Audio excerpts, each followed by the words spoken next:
Hello दोस्तों, welcome to Anjum dress design. तो दोस्तों आज हम बताने वाले हैं आप लोगों को कि बिना स्केल के, बिना पटरी के आप पैंट कैसे कट कर सकते हैं। क्या होता है, लोगों को मुश्किल होता है कि बिना स्केल और पटरी के हम पैंट नहीं कट कर सकते। तो इसलिए हम वही वीडियो आप लोगों को लेकर आए। सिंपल सी पैंट बहुत ही आसानी से आप बिना स्केल और पटरी के कट कर सकते हैं। तो यहाँ पर सबसे पहले हमने जो फैब्रिक है उसे ओपन कर लिया। ओपन करने के बाद उसे हमने डबल विथ साइड से ही डबल फोल्ड कर लिया। जो उसका अरस साइड होता है वहीं बीच से हमने इस तरह से डबल फोल्ड कर लिया। हाँ, 2 मीटर हमने इसका फैब्रिक लिया हुआ था, 2 मीटर ही फैब्रिक लगा, थोड़ा सा बच भी जाता है मगर 2 मीटर फैब्रिक लेना होता है। फिर यहाँ पर हम सबसे ऊपर की साइड आप देख सकते हैं 2 इंच पर हमने यहाँ पर मार्क लगाया है। और इसकी जो विड्थ है, जो इसकी चौड़ाई आप देख रहे हैं, ये हमने जितनी भी आप कमर के अकॉर्डिंग रखनी है। हमने यहाँ पर 12 इंच मतलब कि 12 इंच रखी हुई है। फिर नीचे जो आसन की डीप जो होती है, जो उसका गहराई होती है, वो हमने यहाँ पर उसकी लटक का जो निशान है वो हमने लगाना है। तो वो हमने 12 इंच पर ही लगाया। फिर इस तरह से एक लाइन ड्रॉ कर दी। जो इसकी विड्थ है वो हमने यहाँ पर 14 इंच रखी हुई है। जो आसन के पास की जो विड्थ थी वो हमने 14 इंच की रखी हुई है। फिर इस तरह से हमने सर्कल में एक निशान लगा लिया। फिर यहाँ पर जो ये देखो, ऊपर की साइड पर हमने 2 इंच छोड़ते हुए नीचे से हमने जितनी भी आपकी एग्जैक्ट लंबाई है पैंट की, जितनी भी लेंथ है, आप वो मार्क कर लें। यहाँ पर ऊपर 2 इंच नेफे का छोड़ते हुए जो हमने मार्क किया था उसके नीचे से हमने यहाँ पर ये निशान लगाया लंबाई का। फिर बॉटम के लिए हमने यहाँ पर मोहरी के लिए मार्क कर लिया। आप अपने अकॉर्डिंग बॉटम का फैब्रिक ले सकते हैं। मार्जिन का भी हमने यहाँ पर उसके बाद निशान लगाया है। यहाँ पर मार्जिन का फैब्रिक हमने अलग से लिया है। इस तरह से आप पैंट कट करोगे तो आपको बहुत आसानी होगी, जो लंबाई में आपको ज़्यादा प्रॉब्लम नहीं आएगी। फिर यहाँ से इस तरह से तिरछा आप देखें, इस तरह से 8 इंच टेप रखते हुए यहाँ पर ये इस तरह से हल्का सा फिर निशान लगा लें। फिर यहाँ से हमने हल्का सा सर्कल दे देना इस तरह से, बस। और हमने कुछ नहीं करना। सिंपल सी हमारी जो पैंट है बहुत ही आसानी से कट जाती है, कटिंग इसकी हो जाती है बहुत ही आसान है। कुछ मिनटों में आप इसे कट कर सकते हैं। बनाना में भी बहुत आसान है। लेकिन हाँ, यहाँ पर हमने सिर्फ सिंगल डबल फोल्ड ही फैब्रिक रखा हुआ था, एक साइड का ही कटा है, दूसरे साइड का भी हमारा बाकी है। तो दूसरे साइड का हम किस तरह से कट करेंगे वो हम आपको बताते हैं। तो यहाँ पर ये जो बचा हुआ फैब्रिक था इसे हम वापस से इस तरह से रखेंगे। ये देखें, ये इस तरह से हमने इसे रखा।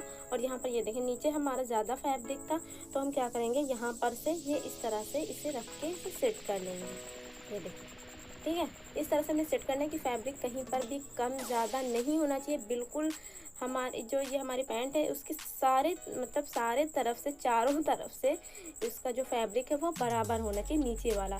फिर हम उसके जस्ट साइड से इस तरह से एग्जैक्ट सेम उसी तरह से कट कर लेंगे।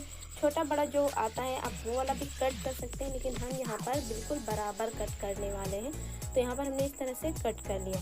कट करने के बाद अब हम क्या करेंगे, इससे इस तरह से उठाएंगे एक एक पार्ट को, और इस तरह से 2 पार्ट्स हैं इसके, तो हमने इसे सेंटर से स्टिच कर देना है। लेकिन हमने यहाँ पर पॉकेट भी लगानी है। तो पॉकेट लगाने के लिए हम आपको बताते हैं, यहाँ पर हमने ये जो राइट साइड, राइट पैर की तरफ का ये जो राइट पार्ट था वो हमने ऊपर की तरफ जो आने वाला था वो पार्ट हमने यहाँ पर लिया हुआ है। और उसके ऊपर हमने ऊपर की साइड से जहाँ पर हमने नेफा बनाना है, जहाँ पर हमने इलास्टिक डालना है, उसके ऊपर से हमने 3.5 इंच पर 3.5 इंच पर एक मार्क लगाया। फिर उस 3.5 इंच वाले निशान के नीचे हमने यहाँ पर 5 इंच पर एक निशान लगाया, जितना आपको जेब का बॉटम रखना है। तो 5 इंच का हमने बॉटम रखना है, तो हमने यहाँ पर मार्क कर लिया। फिर दूसरा फैब्रिक हम लेंगे। ये फैब्रिक आप देख सकते हैं, ये हमारा जो ये फैब्रिक है, इसकी जो लंबाई है वो तकरीबन 13 इंच है, और इसकी जो चौड़ाई है वो 14 से 15 इंच होगी। आप 14 इंच ही रख लें। तो यहाँ पर ये देखें, ये हमारा फैब्रिक फोल्ड होने के बाद कुछ इस तरह से जेब में आएगा। इसकी जो चौड़ाई है वो 7 इंच डबल फोल्ड होने के ऊपर आनी चाहिए, और जो इसकी लंबाई है वो 13 इंच होनी चाहिए। तो यहाँ पर 30 इंच। तो इस तरह से हमने यहाँ पर फैब्रिक ले लिया। अब ये जो हमने मार्क लगाया था, ये देखिए, ये जो हमने मार्क लगाया था इसके ऊपर की साइड हमने फैब्रिक को तकरीबन 1.5 इंच 1.5 इंच फैब्रिक हमने ऊपर रखना है, इस निशान से ऊपर रखना है। और फिर बिल्कुल एग्जैक्ट उसी जगह पर हमने इस फैब्रिक के ऊपर निशान लगा लेना है। फिर हमने इसे स्टिच करना है। स्टिच हमें इस तरह से करना है, सिर्फ एक सीधी सिलाई लगानी है, हमने साइड से शुरू नहीं करना है। बस जहाँ से हमने ये निशान लगाया उस निशान से हम बिल्कुल सीधी हमने यहाँ पर सिलाई लगानी है। ये देखें, कुछ इस तरह से। बस हमारी ये सिलाई लग चुकी है। अब यहीं से हम मशीन को उतार लेंगे। तो यहाँ पर हमने इस तरह से सिलाई लगा ली है। अब ये जो हमारे मार्क थे, उस मार्क से हम यहाँ पर छोटे छोटे से कट लगाएंगे। हमारे सिलाई के बाहर नहीं होनी चाहिए, सिलाई के जस्ट साइड से हमने ये मार्क लगाए। फिर फैब्रिक को इस तरह से ओपन किया और फिर यहाँ पर ये देखिए इस तरह से सेट करके यहाँ पर इस तरह से सिलाई लगा देंगे। एक स्टिच मतलब 1/2 सेंटीमीटर से हम लगाएंगे।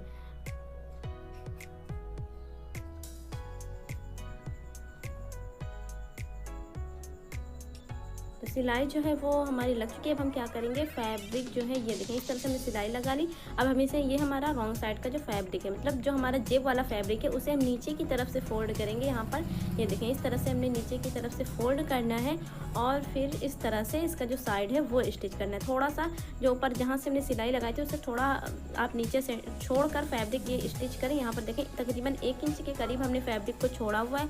तो यहाँ पर इस तरह से हम इसे स्टिच कर लेंगे। ये देखें इसे हमने इस तरह से स्टिच कर लिया। स्टिच करने के बाद अब हम यहाँ पर ये एक कट लगाएंगे इस तरह से। ये देखें कट लगा लिया। कट लगाने के बाद जेब को फोल्ड करेंगे। अब ये राइट साइड में कुछ इस तरह से आएगी। इस तरह से करने के बाद ये देखें इसे ठीक से हम सेट कर लेंगे और फिर यहाँ पर इसके ऊपर हम यहाँ से इस तरह से सिलाई लगाएंगे। सिलाई हमें इस तरह से लगाने की जो हमारे पॉकेट का जो बॉटम है वो बंद नहीं होना चाहिए, बस उसके जस्ट साइड से हमने ये सिलाई लगा लेनी है यहाँ पर। फिर इसके ऊपर से ही ये देखें ये जेब हमारी बन चुकी है। अब दूसरा पार्ट हम लेंगे और इसके ऊपर रखकर सेट करेंगे।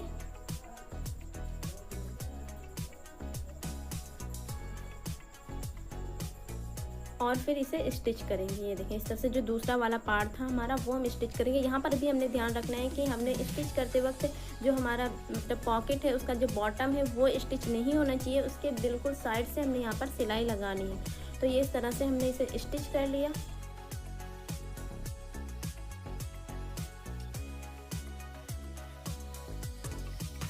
अब इसे स्टिच करने के बाद हम क्या करेंगे, इसके ऊपर यहाँ पर एक सिलाई लगाएंगे। इसके ऊपर भी हमने यहाँ पर एक सिलाई इस तरह से लगा लेनी है बैक साइड की तरफ। ये जो सिलाई है वो हम बैक साइड वाले पार्ट की तरफ लगाएंगे, फ्रंट साइड वाले पार्ट की तरफ नहीं लगाएंगे। ये इस तरह से हमने यहाँ पर पूरी ये जो सिलाई है वो सीधी इस तरह से कंप्लीट कर लेनी है। इसी तरह से हमने दूसरे पार्ट में भी स्टिच करना है और उसे भी इसी तरह से कंप्लीट कर लेना। दूसरी साइड में अगर आप जेब लगाना चाहते हैं, पॉकेट लगाना चाहते हैं तो इसी तरह से उसमें भी लगेगी। तो दोनों को हमने इस तरह से बना लिया। अब एक दूसरे के ऊपर इस तरह से रखेंगे और जो इसका आसन वाला साइड है, ये इसका आसन वाला साइड है, इस साइड से हम इसे स्टिच कर लेंगे। स्टिच करने के बाद ये कुछ इस तरह से आया है। ये देखें अब हम इसे ये देखें ये हमने ये सेंटर में आया। अब इसमें हम डालेंगे इलास्टिक। इलास्टिक जो है वो हमारी डल चुकी है। अब हम यहाँ पर ये देखें जो इसका बॉटम है वो फोल्ड करेंगे। तो कुछ इस तरह से हमने इसका बॉटम जो है वो फोल्ड कर लेना है, फिर इसका जो साइड है वो हमने फोल्ड कर लेना है। तो हमारी जो पैंट है वो बनके तैयार हो चुकी है। उम्मीद है आप लोगों को पसंद आई होगी। पसंद आई हो तो लाइक करें, चैनल को सब्सक्राइब करें। मिलते हैं नेक्स्ट वीडियो में, तब तक के लिए खुदा हाफिज़।